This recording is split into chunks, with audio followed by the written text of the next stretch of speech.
I was just a few blocks from the World Trade Tower, and right near my office when I heard the first plane come in and saw the gaping hole and the fire and the papers coming down like a ticker tape parade. And I ran to a friend who's a news cameraman, and I told him, and I had no thoughts of making videos about the horror. I think the thing that was the most surprising, which a lot of people say this was the confetti aspect. You know, after the gusts and the fireballs, it's just the fact that there was so much paper. And it seemed multicolored to me. We were just coming out to see if we could go somewhere, and it was a day like today. It was like this incredibly blue sky, crystal day, and it turned black. The entire sky turned black. I went down to my local fire department, and I asked if I told them that I was a lifeguard and that I was a Vietnam veteran, and I knew about first aid and I could stay calm in that kind of situation. And they said, suit up, because their entire battalion at that point had been wiped out. I loved those towers. I loved going there. We took our, like, parents, everybody who's visited me. We've all gone there every time. So it's a loss. It's a loss that, as an artist, like, you know, I feel upset. I feel violated. You know, when you're a musician, you hear music. You hear it like all the time. You hear a groove. You hear a guitar line.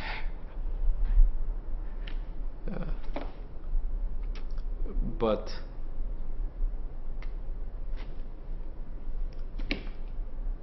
you know, I don't hear it anymore. My work as an artist is playing the fool, and I'm trying to find some way to think how I could actually continue doing my work, which at this point just doesn't seem possible.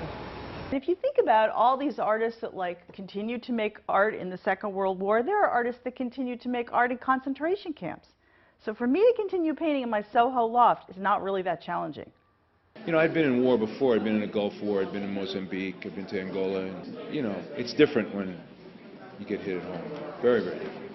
So from a personal level, just, you know, this is my town. I grew up here, and I felt, you know, I needed to get out there and do something. And so photography was a sort of personal response.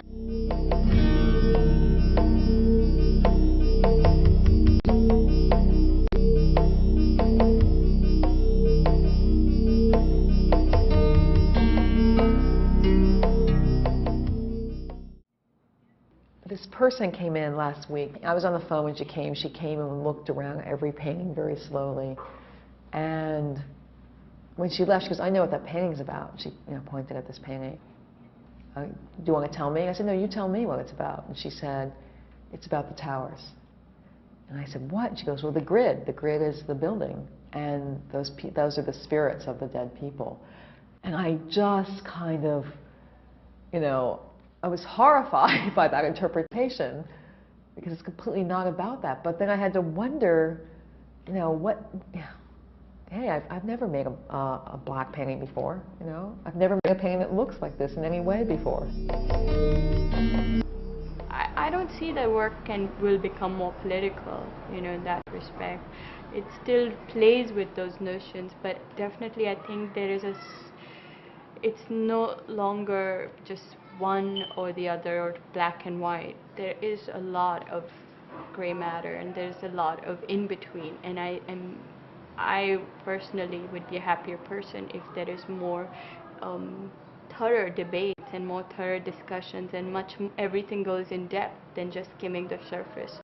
I felt it was a need to be able to go to Afghanistan and Pakistan to find out for myself, as a photographer, why people there hate us so much.